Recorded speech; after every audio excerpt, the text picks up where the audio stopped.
नमस्कार दोस्तों, स्वागत है आपका हमारे YouTube चैनल पे। तो दोस्तों आज की वीडियो में हम बात करेंगे टर्की वीज़ा के कुछ नए अपडेट्स हैं, कुछ न्यू रूल्स हैं। तो यदि आप वीज़ा अप्लाई करने जा रहे हैं तो ये वीडियो जरूर देखिएगा यदि आप टर्की का वीज़ा अप्लाई करने जा रहे हैं। और यदि आप अपनी ट्रैवल हिस्ट्री भी क्रिएट कर रहे हैं और आगे कहीं भी किसी कंट्री जाने का सोच रहे हैं, जैसे लाइक कनाडा, यूके, शेंगेन या फिर ऑस्ट्रेलिया या यूएसए, तो यदि आप यहाँ जाने का प्लान बना रहे हैं और आप सोच रहे हैं कि ट्रैवल हिस्ट्री में क्रिएट कर लूँ टर्की जाकर, तो बहुत अच्छी कंट्री है टर्की। ट्रैवल हिस्ट्री क्रिएट करने के लिए भी बहुत बेस्ट कंट्री है ये टर्की। तो दोस्तों यदि आप चैनल पे पहली बार आए हैं तो मैं आपको बता दूं, चैनल पे मैं ट्रैवल ब्लॉग्स और वीज़ा अपडेट्स इन्फॉर्मेशन से रिलेटेड वीडियोस अपलोड करते रहता हूँ। तो दोस्तों चैनल को कर लीजिए सब्सक्राइब, ताकि आने वाले फ्यूचर में ऐसे इन्फॉर्मेटिव वीडियोस आप तक पहुँचते रहे।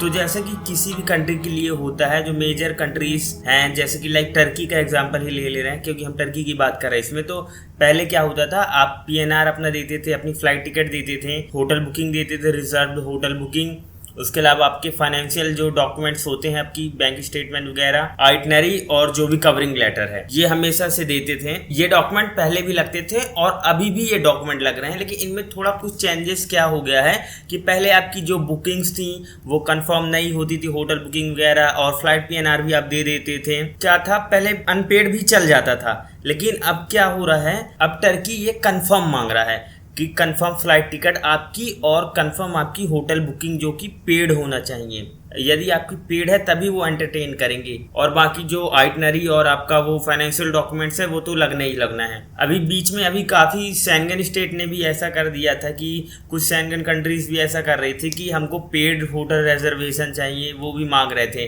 सेम ऐसा टर्की ने भी कर दिया है कि आपको पेड आपकी होटल बुकिंग शो करना पड़ेगा, रिजर्वेशन जो होता है कंफर्मेशन आपको देना पड़ेगा, और आपकी फ्लाइट टिकट भी पेड होनी चाहिए, कंफर्म पीएनआर होना चाहिए आपकी फ्लाइट टिकट का भी। तो इसमें थोड़ा प्रॉब्लम क्या है लोगों की, यदि वो आप वीज़ा अप्लाई करते हैं और आप होटल बुकिंग और अपनी फ्लाइट टिकट्स ले लेते हैं, तो आपको हो सकता है यदि वीज़ा अगर रिफ्यूज़ होता है तो आपका थोड़ा इसमें लॉस हो सकता है। यदि आपका वीज़ा रिफ्यूज़ होता है तो आपको थोड़ा मेंटली प्रिपेयर होकर रहना है। होटल बुकिंग्स का क्या है, होटल बुकिंग यदि आप पेड भी कर देते हैं, होटल पे भी कर देते हैं, तो वो आपको मिल जाता है, वो होटल वाले आपको वापस दे देते हैं। Most of the time most of the hotels आपको आपके पैसे वापस दे देते हैं जब आप अपना दिखाते हैं कि मेरा वीज़ा रिफ्यूज़ हो गया है, या जो भी है उनको बताते हैं, तो होटल वाले पे कर देते हैं, आपको बैक दे देते हैं आपके पैसे। लेकिन फ्लाइट टिकट्स में ये नहीं होता। फ्लाइट टिकट्स के पैसे मिलना काफ़ी प्रॉब्लम होता है, वो काफ़ी ज़्यादा फ्लाइट टिकट्स में लॉस होता है। कुछ होती हैं फुल्ली रिफंडेबल, फिर भी उनमें कुछ चार्जेस तो कटते ही हैं, तो लेकिन फ्लाइट टिकट का तो पूरा पैसा आपको मिलता नहीं है, लेकिन होटल के पैसे तो आपको मिल जाते हैं। तो इसमें थोड़ा लॉस हो सकता है आपका, तो इसके लिए आप मेंटली प्रिपेयर रहे, मैं तो कहूँगा। लेकिन अभी मैं बात करूँ टर्की वीज़ा का, तो ये बेस्ट टाइम है। अभी अप्रूवल रेट भी काफ़ी अच्छा है वीज़ा का, टर्की का काफ़ी वीज़ा आ रहे हैं, काफ़ी लोगों के आए हैं अभी वीज़ा।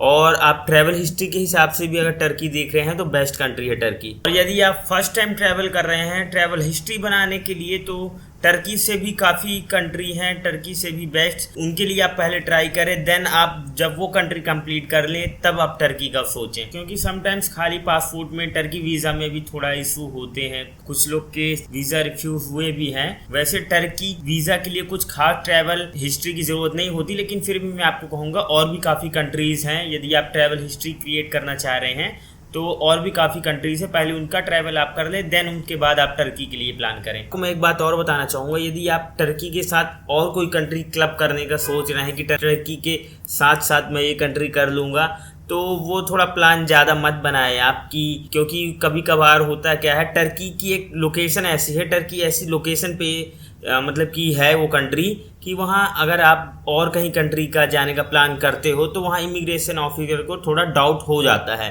तो आप कोशिश करें, आप टर्की ही अकेले अपने आप में भी बहुत ही ब्यूटीफुल कंट्री है, तो आप अकेले टर्की ही घूम लें, बाद में कभी और किसी कंट्री का प्लान बना लें।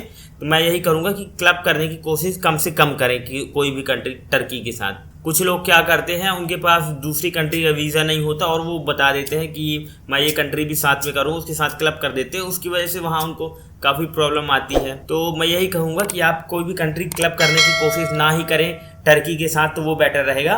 और एक और बोनस टिप है कि आप जैसे कभी भी फ्लाई करें इंडिया से, तो आप ये ट्राई करें डायरेक्ट फ्लाइट लें, आप घूम घाम कर ऐसा नहीं जाएं, ऐसी फ्लाइट टिकट ना बनाएं कि इस कंट्री से उस कंट्री से घूम के जाएं। आप कभी भी जाएं तो डायरेक्ट फ्लाइट से ही जाएं, उसमें ज़्यादा बेटर रहता है। इमिग्रेशन में भी प्रॉब्लम आती है, जो लोग काफ़ी घूम घाम कर जाते हैं ना, वो थोड़ा फ्लाइट टिकट के पैसे बचाने के चक्कर में उसमें उनको प्रॉब्लम आती है। तो मैं यही कहूँगा कि डायरेक्ट फ़्लाइट लें और कोई कंट्री को क्लब करने की कोशिश ना करें। टर्की अपने आप में ही बहुत ब्यूटीफुल कंट्री है। तो यदि आपका वीज़ा सपोज रिफ्यूज़ होता है तो टर्की एम्बेसी कोई रिस्पॉन्सिबिलिटी नहीं लेगी और आपका थोड़ा फ्लाइट का जो होना है वो लॉस तो होगा। और होटल बुकिंग का यदि आप अपना रिफ्यूज़ल लेटर प्रोवाइड करते हैं, उनको दिखाते हैं, तो होटल वाले आपके पैसे दे देते हैं वापस। तो दोस्तों टर्की का भी वीज़ा अप्रूवल रेट भी काफ़ी ब्राइट चल रहा है। तो मैं आपको कहूँगा यदि आप अप्लाई करने के सोच रहे हैं तो आप टर्की का वीज़ा ज़रूर अप्लाई करें। अपनी बढ़िया सी एक ट्रैवल आइटनरी बनाएं, बैंक स्टेटमेंट अच्छी रखें, आप अपना बैंक में अकाउंट, अपना बैंक बैलेंस अच्छा मेंटेन करके रखें। एटलीस्ट 3 लाख तो होना ही चाहिए एटलीस्ट। यदि आप 10 दिन का भी प्लान दिखा रहे हैं तो एक हफ्ते 10 दिन से ज़्यादा का प्लान ना ही दिखाएं तो बेटर रहेगा। 1 महीने का प्लान बिल्कुल भी ऐसा ना करें, 1 हफ्ते 10 दिन इनफ होता है। और यदि आपकी पहले से कोई ट्रैवल हिस्ट्री है तो और भी अच्छा है, आपको वीज़ा और ईजिली मिल जाता है और इमिग्रेशन में कोई प्रॉब्लम नहीं होती यदि आपकी कोई पहले से ट्रैवल हिस्ट्री रहती है तो बस दोस्तों यही था जो न्यू अपडेट्स थी आपके साथ शेयर करनी थी। और बैंक स्टेटमेंट्स के लेकर अगर आपको कोई डाउट है तो आप मेरी एक पिछली वीडियो देख सकते हैं, उसमें मैंने बैंक स्टेटमेंट के बारे में काफ़ी डिटेल में बताया है कि बैंक स्टेटमेंट आपको कैसा मेंटेन करके रखना चाहिए। किसी भी कंट्री वीज़ा के लिए हो, कोई भी कंट्री आप प्लान कर रहे हो, वैसी स्टेटमेंट आप बनाएं, आपका वीज़ा ज़रूर आएगा। आप मेरी पिछली वीडियो जाकर देख सकते हैं। और आपके यदि किसी भी कंट्री के वीज़ा को लेकर कोई डाउट है, कोई भी क्वेश्चन है, तो आप कमेंट बॉक्स में पोस्ट कर सकते हैं। मैं क्वेश्चन पढ़कर मैं रिप्लाई नहीं कर पाता, आप लोग के इंस्टा में भी डीएम आते हैं, रिप्लाई हर किसी का नहीं कर पाते, लेकिन मैं क्वेश्चन आपके पढ़कर और उस बेस पे मैं वीडियो ज़रूर बनाता हूँ। तो thank you so much guys, मिलते हैं आपको ऐसे ही किसी नेक्स्ट वीडियो में। जब तक अपना ख्याल रखें, बाय बाय, टेक केयर।